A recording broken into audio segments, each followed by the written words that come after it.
இந்த பஞ்ச பூதங்கள்ல ஏற்ற இறக்கம் இல்லாம 5 பூதங்களும் சமநிலையில் இருக்கக்கூடிய நேரத்தை தான் நாம முகூர்த்த நேரம் என்று சொல்கிறோம். உண்மையா சொல்லணும்னா பெரிய மனிதர்களுடைய மத்தியில் எளிமையாக நடந்த எல்லா திருமணமுமே வெற்றி பெற்றது. இன்க்ளூடிங் முகூர்த்தமே பார்க்காம நடந்த காதல் திருமணம் கூட. வீட்டினுடைய எந்த ஒரு பண்டிகையையும் பிரம்மாண்டமாக கொண்டாடாதீர்கள்னு சொல்லுவேன். குறிப்பாக திருமணத்தை எளிமையாக வைத்துக்கொண்டு உணவு உபசரிப்பு ரிசப்ஷன் சொல்கிறோம் தெரியுமா, அதை பிரம்மாண்டமாக வச்சுக்கோங்கன்னு சொல்லுவேன். முக்கியமான சில பெரியவர்களுடைய ஆசைகள் தேவை என்பதனால இந்த முகூர்த்த காலகட்டத்தை கரெக்டாக பயன்படுத்தக்கூடிய 55 நிமிடம், அதிகபட்சம் 45லேருந்து 55 நிமிடம் தான் கரெக்டான முகூர்த்தம் வரும். முகூர்த்த நேரம் கரெக்டாக முடியறதுக்கு 3 நிமிஷம் இருக்கும். அப்பதான் தாலி ஏறும். ஆமாம், புரியுதுங்களா? ஆனா உண்மையான முகூர்த்தம் என்னன்னா, முகூர்த்த நேரம் ஆரம்பமாகக்கூடிய மத்தியம காலகட்டத்துல தான் திருமாங்கல்ய தாரணம் நடக்கணும். அதுக்கு முன்னாடி எல்லா சம்பிரதாயமும் என்ன பண்ணிடும்னா முடிந்து விட வேண்டும்.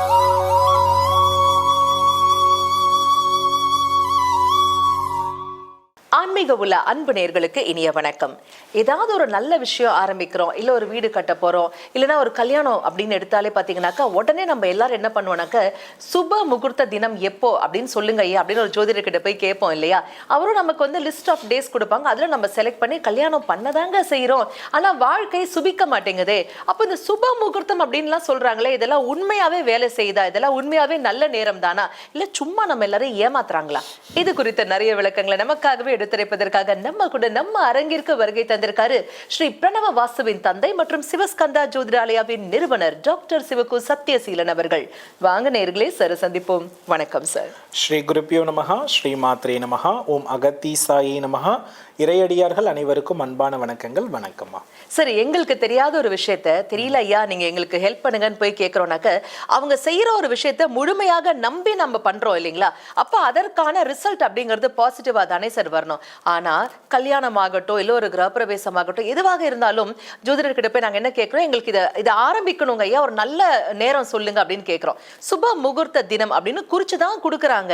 அவங்க சொல்ற மாதிரியே அந்த தேதியில அதே நேரத்துல தான் நாங்க பண்றோம். ஆனா செயல்கள் பாத்தீங்கன்னாக்கா பாதியிலேயே தடைப்படுது, இல்ல திருமண முறிவுல போய் நிக்குது இல்லைங்களா. அப்போ அவங்க குறிச்சு கொடுத்ததெல்லாம் உண்மைதானா, இல்ல சும்மா எங்களை ஏமாத்துறாங்களா சார்?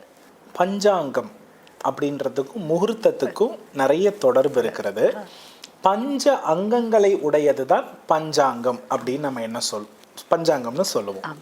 பொதுவா இந்த பஞ்ச அங்கங்கள் பஞ்சபூதங்கள் அப்படின்னு சொல்லப்படுது. இந்த பஞ்ச பூதங்கள்ல ஏற்ற இறக்கம் இல்லாம 5 பூதங்களும் சமநிலையில் இருக்கக்கூடிய நேரத்தை தான் நாம முகூர்த்த நேரம் என்று சொல்கிறோம்.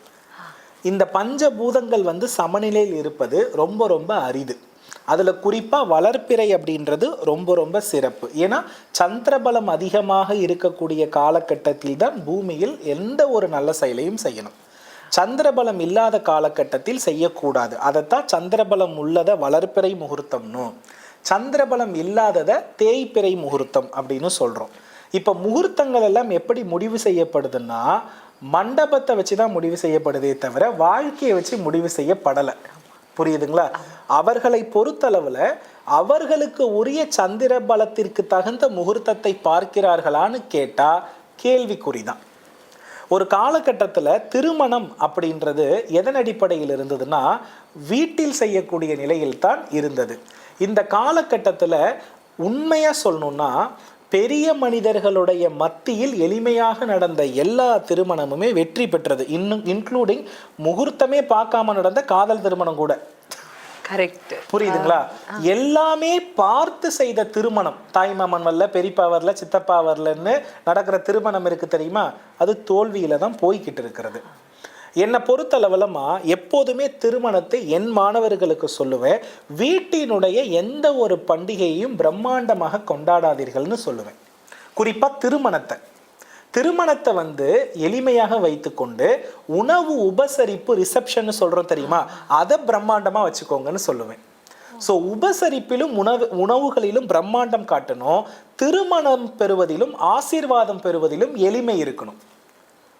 ஏன்னா ஆசீர்வாதம் பெறக்கூடிய காலகட்டம் என்பது நம்ம அப்பா அம்மா நிதானமா இருக்கணும், வந்திருக்கக்கூடிய குருக்கள் வாத்தியார் கரெக்டா இருக்கணும், முக்கியமான சில பெரியவர்களுடைய ஆசைகள் தேவை என்பதனால இந்த முகூர்த்த காலகட்டத்தை கரெக்டா பயன்படுத்தக்கூடிய 55 நிமிடம், அதிகபட்சம் 45லேருந்து 55 நிமிடம் தான் கரெக்டான முகூர்த்தம் வரும்.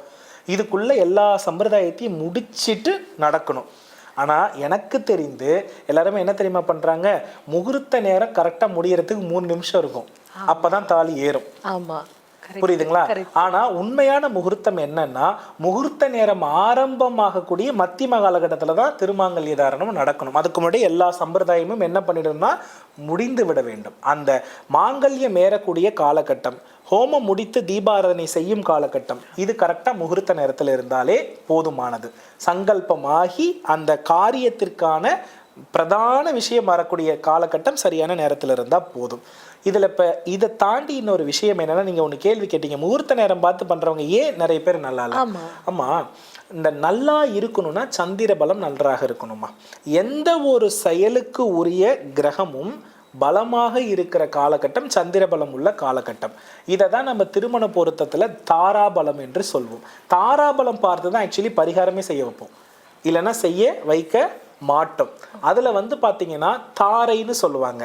இதை பார்த்தீங்கன்னா விபத்து தாரைன்னு ஒரு தாரை இருக்கிறது, பிரத்யேக தாரைன்னு ஒரு தாரை இருக்கிறது. இப்படி தாரைகளில் நமக்கு கிட்டத்தட்ட 9 வகையான தாரைகள் 9 கிரகங்களுக்கும் இருக்கிறது. இதில் அனுகூலமான தாரைகள் பார்த்து கணவனுக்கு மனைவி அனுகூலமா, மனைவிக்கு கணவன் அனுகூலமானு பார்த்துட்டு கிரக பொருத்தம் பார்த்து அதற்கு பின்பு முகூர்த்தத்தில் உட்கார வைக்கிற எல்லா ஜாதகமே நல்லா தான் இருக்கு. ஸோ தாரை பலத்தில் குறைவிருந்து முகூர்த்தம் சரியாக இருக்கின்ற பட்சத்தில் செய்யக்கூடிய திருமணம் பெரிய ஒரு வெற்றியை அடையலை. உடனே கேட்கலாம், நாங்கள் தான் முகூர்த்தம் பஞ்சபூதமும் சமநிலையில் இருக்கிறது தானே, அப்போ அந்த தோஷத்தையும் அது தீர்க்கக்கூடிய இடத்துல இருக்கணும் தானே அப்படின்னா, நிச்சயமாக இது தீர்க்கக்கூடிய இடத்தில் தானமா முகூர்த்தம் இருக்கிறது. ஆனால் அந்த முகூர்த்த நேரத்தில் சரியாக செய்து தாரை பலம் தவறாக இருந்தவர்கள் கூட வாழ்க்கையில் நல்லபடியாக ஓட்டிட்டு இருக்காங்க. அதில் ஒருத்தருக்கு ஒரு தாரை நல்லா இருக்கும், இன்னும் ஒருத்தருக்கு இப்போ உதாரணமாக கணவருக்கு மனைவி நல்ல வசியமாக இருப்பாங்க, மனைவிக்கு கணவர் ஒத்து வர மாட்டார். இது ஒரு தாரை அமைப்பு. இப்படி இருந்து முகூர்த்தத்தில் இருப்பவர்கள் நன்றாகவே இருக்கிறார்கள்.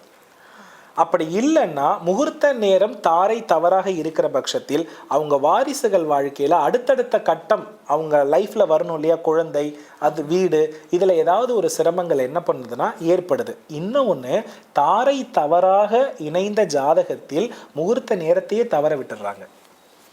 முகூர்த்த நேரத்தில் அவங்க நினைச்சதை என்ன பண்ண முடியலன்னா முடிக்க முடியல. அதை தாண்டி திருமணத்துக்கு தான் முகூர்த்தம்னு நினைச்சிட்டு இருக்காங்க. கிடையாது. நம்ம வாழ்க்கையில எந்த ஒரு புதிய விஷயத்தை நம்ம பெறணும்னாலும் முகூர்த்த நேரத்தில் பெற்றால் போதும். அது அதிர்ஷ்டகாரமானதாக நிலையானதாக இருக்கும். இதுதான் அதனுடைய அடிப்படை தாத்பரியம். முகூர்த்த நேரத்தினுடைய ஓனர் யாரு தெரியுமா? சந்திர பகவான் தான். இப்ப சந்திரனுக்கு பூரண அனுகிரகம் கொடுத்தவர் யாரு தெரியுமா? சிவபெருமான் தான். ஸோ எந்த ஒரு நாள் முகூர்த்த காலகட்டமாக இருந்தாலும் சரி, முகூர்த்தத்தை போய் பார்க்கறதே திருமணத்துக்கு பரிகாரமா? திருமண தடை உள்ளவர்கள் முகூர்த்த நேரத்தில் போய் இன்னொரு திருமணத்தை பார்த்து வேண்டிக்கிறதே திருமண பரிகாரம். புரியறதா? 10 கல்யாணம் அட்டன் பண்ணால் உடனே திருமணம் நடந்துடும். ஸோ எந்த ஒரு செயல் நமக்கு நடக்க வேண்டுமோ அந்த செயல் எங்கே முகூர்த்த காலகட்டத்தில் எங்கே சிறப்பாக நடக்குதோ அங்கே போய் அட்டன் பண்ணி அந்த கூட்டு பிரார்த்தனை பண்ணிக்கும் பொழுது நம்ம பாசிட்டிவான ரிசல்ட்டை நிச்சயமாக பெறுவோம். முகூர்த்த நேரம் என்பது உண்மை. முகூர்த்த நேரத்தில் என்ன செய்யணும்னா, நீங்கள் அந்த நேரத்தில் என்ன ஒரு பொருளை வாங்குகிறீர்களோ அந்த பொருள் சிறப்பாக வேலை செய்யும். அந்த பொருள் நெடுநாள் உங்களோடு நல்லபடியாக பயணிக்கும். அந்த முகூர்த்த நேரம் என்பது உங்கள் தாராபலத்திற்கு வலிமையான முகூர்த்தமாக இருந்தால் 1,00,000 முறை இதற்கு பலன் உண்டு. வலிமையற்ற முகூர்த்தமாக இருந்தால் அந்த அளவிற்கு சரியாக இருக்காது என்பதுதான் இதனுடைய கருத்து. இப்போ இதெல்லாம் பார்க்காம மனப்பொருத்தம் லவ் மேரேஜ் பண்றாங்கன்னா அவங்க லைஃபும் நல்லா தானே சார் இருக்கு? நல்ல கேள்வி கேட்டீங்கம்மா. பொதுவா ஒருத்தருக்கு ஒருத்தர் புரிதல் இருக்கின்றது அப்படின்னாலே ஒருவருக்கொருவர் நல்ல நட்சத்திரமா இருந்தாதான் புரிதல் இருக்கும். அதனாலதான் அவங்க லவ் பண்ணுவாங்க.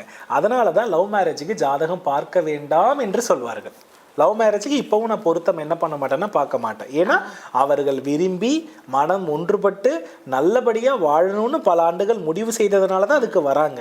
அப்போ அங்கே மனப்பொருத்தம் அப்படின்றது ஒன்றும் இல்லை. மனம்னா சந்திரன், நட்சத்திர பொருத்தம் உங்களுக்கு இருக்கு. அதனால தான் அவங்க வெற்றி மிக்க காதலர்களாக இருக்காங்க, பிரிவே இல்லாமல். காதலர்களா இருக்கும்போது நீங்க சொன்ன மாதிரி வெற்றி மிக்கவர்களை தான் 10 வருஷம் லவ் பண்ணிருப்பாங்க, கல்யாணம் ஆகி 1 மாசத்துலயே டைவர்ஸ் போறாங்களே, அப்போ எப்படி அந்த சடன் சேஞ்ச்? அதாவதுமா, ஒரு மனிதனுடைய வாழ்க்கையில வந்து பாத்தீங்கன்னா உறுதியாக ஒருத்தருக்கொருத்தர் சரியா புரிந்த காதலர்கள் என்ன பண்ண போறது இல்லைன்னா தோல்வி அடைகிறதுக்கான வாய்ப்பே இல்லை. பொருள், உடல் இது போன்ற எதிர்பார்ப்புகளோடு இணைந்த காதலர்கள் மத்தியில் இது நடக்கிறது. அன்பு என்பது பொருளுக்கு அப்பாற்பட்டது, உடலுக்கு அப்பாற்பட்டது. இந்த 2 எதிர்பார்ப்பு இருந்து எது சேர்ந்தாலும் பிரச்சனை தான். இது இல்லாம இருக்கிற காதல் தூய்மையானது, உண்மையானது, காலம் இருக்கிற வரை நல்லா இருக்கும். அன்பிற்கும் உண்டோ அடைக்கும் தாழ் அப்படின்னு அழகான விளக்கம் கொடுத்தீங்க சார். இதெல்லாம் நீங்க எங்களுக்கு தனி கிளாஸை சொல்லி கொடுப்பீங்களா? அதாவதுமா, இப்போ நம்மளோடது வந்து பிரணவ வாஸ்து பயிற்சி வகுப்பு மட்டும்தான் இப்போ போய்கிட்டு இருக்கிறது. ஸோ அதனால வருகின்ற மார்ச் மாதம் 25ஆம் தேதியிலிருந்து 31, 2026 7 நாட்கள் தொடர்ந்து ஜூம் வாயிலாக நடைபெற இருக்கிறது. தாராளமாக நம்மளுடைய ஃபாலோவர்ஸ் வந்து வாஸ்துவை சரியாக அமைக்கணும், பெஸ்ட்டாக அமைக்கணும். ஒவ்வொரு முறையும் வீட்டில் தப்பு பண்ணிட்டோமோன்னு வாஸ்து கன்சல்ட்டை போயிட்டு தேடி தேடி குழம்பாம இதுதான் சரியானது, இதற்கு இதுதான் ஆதாரம், இதுக்கு இதுதான் அறிவியல் பூர்வமான உண்மை என்பதை மனதில் பதிய வைத்து ஒரு வீட்டை உங்கள் எதிர்காலத்திற்கு தரணும்னா இந்த வகுப்பில் இணைந்து கொள்ளலாம். தொடர்பு கொள்ள வேண்டிய எண் 8098994156. இந்த வகுப்புல நாங்க வந்து கத்துக்கிட்டாக்க இதுக்கப்புறம் எந்த வாஸ்து கன்சல்டன்ட்டையும் நாங்க போய் பார்க்க வேண்டாம் இல்லைங்களா சார்? அந்த அளவுக்கு பெர்ஃபெக்ட். நீங்க வந்து வாஸ்து சொல்லலாம். ஏன் தென்கிழக்குல அடுப்பு வரணும்னு பதில் சொல்லுன்னு யாராவது கேட்டா அதுக்கு பதில் சொல்லலாம். இந்த இடத்துல பூஜை ரூம் போட்டதா சாமி வருவாரான்னு கேட்குறவங்களுக்கு பதில் சொல்லலாம். ஏன் இந்த டாய்லெட்டை தூக்கி தென்மேற்கில் போட்டால் உனக்கு ஆப்போசிட்டாக பிரச்சனை வந்துருமான்னு கேட்குறவங்களுக்கு பதில் சொல்லலாம். அந்த அளவுக்கு எஃபெக்டிவான ஒரு வகுப்பு இல்லைங்களா? சூப்பர் சார், அற்புதமான விளக்கங்கள் எங்களுக்காகவே கொடுத்தீங்க சார். கொடான கொடி அன்பு நெஞ்சங்கள் அனைவர் சார்பாகவும் மனமார்ந்த நன்றி. நல்லதுமா, வெற்றிவேல் முருகா. என்னங்க எவ்வளவு தெளிவான விளக்கங்கள் நம்ம சார் நமக்காகவே கொடுத்தாரு இல்லையா? இதே மாதிரி இன்னும் நிறைய பிராக்டிக்கலான ஆனா எஃபெக்டிவான விளக்கங்கள் அடுத்தடுத்து வரக்கூடிய எபிசோட்ஸ்ல உங்களுக்காகவே காத்துட்டு இருக்கு. அதனால ஆன்மீக உலா யூடியூப் சேனலை லைக் பண்ணுங்க, ஷேர் பண்ணுங்க, சப்ஸ்கிரைப் பண்ணுங்க, மறக்காம பெல் பட்டனை கிளிக் பண்ணுங்க. மீண்டும் சந்திப்போம். அதுவரை நன்றி, வணக்கம்.